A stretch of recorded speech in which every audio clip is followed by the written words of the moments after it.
This is a book called Elisabeth by Claire A. Nivola.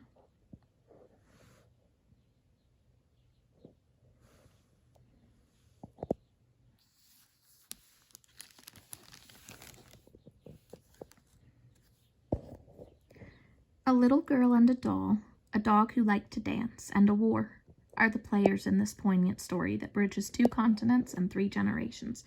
Claire A. Nivola tells the story of her mother Ruth in spare prose and in pictures rich with detail. Ruth with Elisabeth on her shoulder.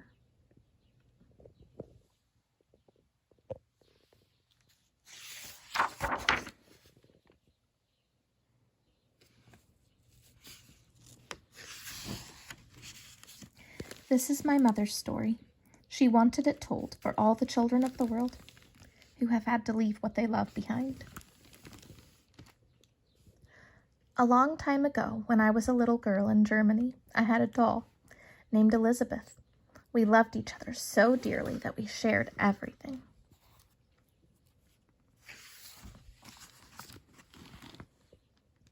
We slept in the same bed and ate from a single dish. The sun shone down on both of us, and together we cast one shadow.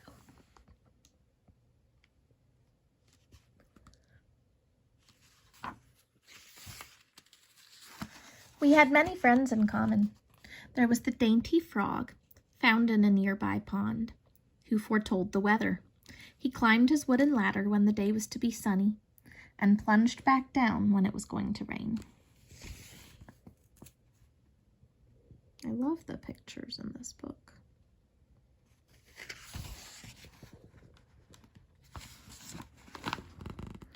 There was the turtle, brought from Africa by an eccentric uncle, who took us for rides on its great plated back. It had the slow, sure steps of one who had lived a long time and who, I like to believe, would live forever.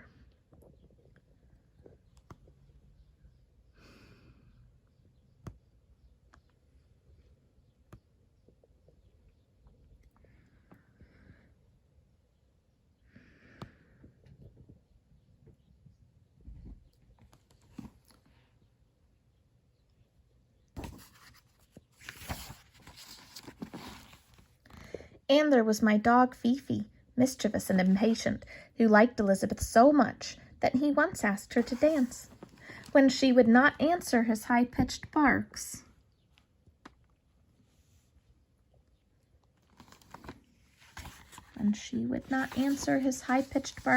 Fifi bit into Elisabeth's arm to get a good grip on her, and then dragged her dancing about the room.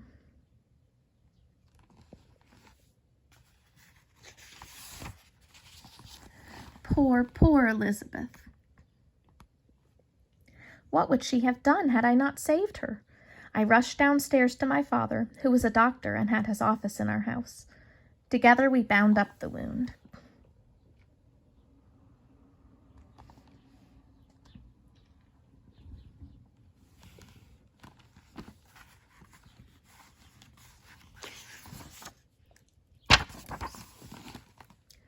Then everything changed. In school, the teacher no longer saw my hand when I raised it in class. Jew, I was called. A soldier patrolled our front door, making sure that only Jewish patients entered to see my father.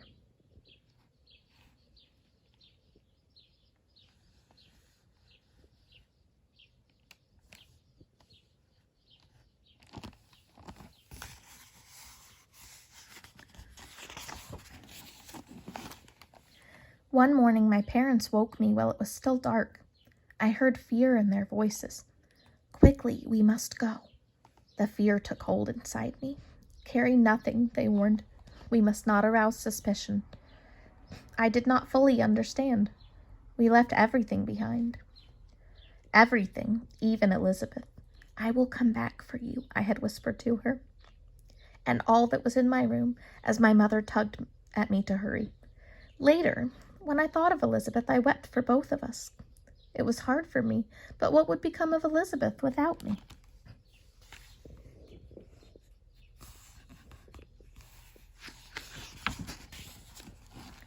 We fled first to Italy and from there to Paris and on to America. We never went back. The years passed. I grew up, married, and had a family. We settled near the seashore in a town far across the ocean from the continent where I had lived as a child with Elisabeth.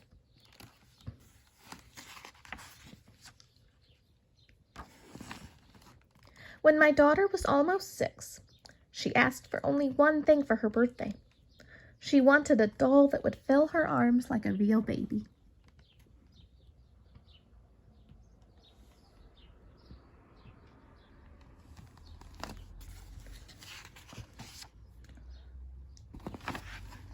I went from shop to shop. Because of Elisabeth, no doll could please me. Then one day, I was passing an antique store. As I was passing an antique store, my eye was caught by a doll in the cluttered window. I stepped inside.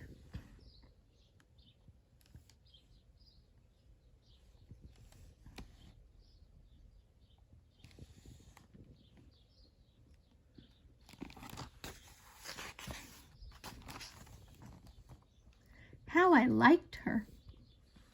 Her smell reminded me of my childhood. She'll be much too expensive in a shop like this, I told myself, holding her small hand in mine. Her lace sleeve fell back, and it was then that I saw the 2 teeth marks, exactly where Fifi had bitten Elisabeth so many years ago.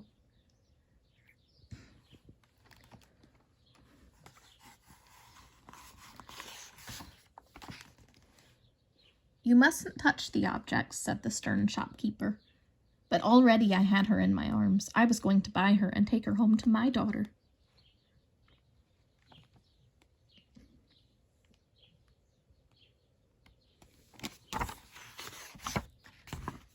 Again, many years have passed. My daughter has grown up, and now her little girl takes care of Elisabeth.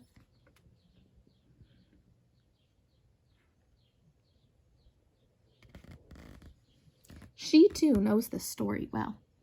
Sometimes we wonder together, as I'm sure you will, how Elisabeth came to find me and mend my heart after so many years and across such a wide ocean.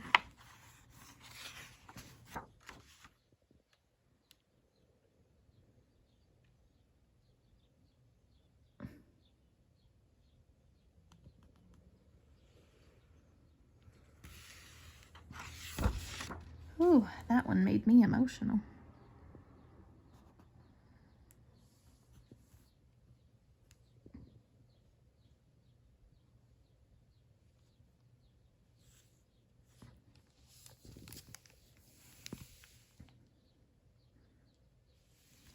That was really good. And again, I love the illustrations. Well, I guess that is all. Have a good night.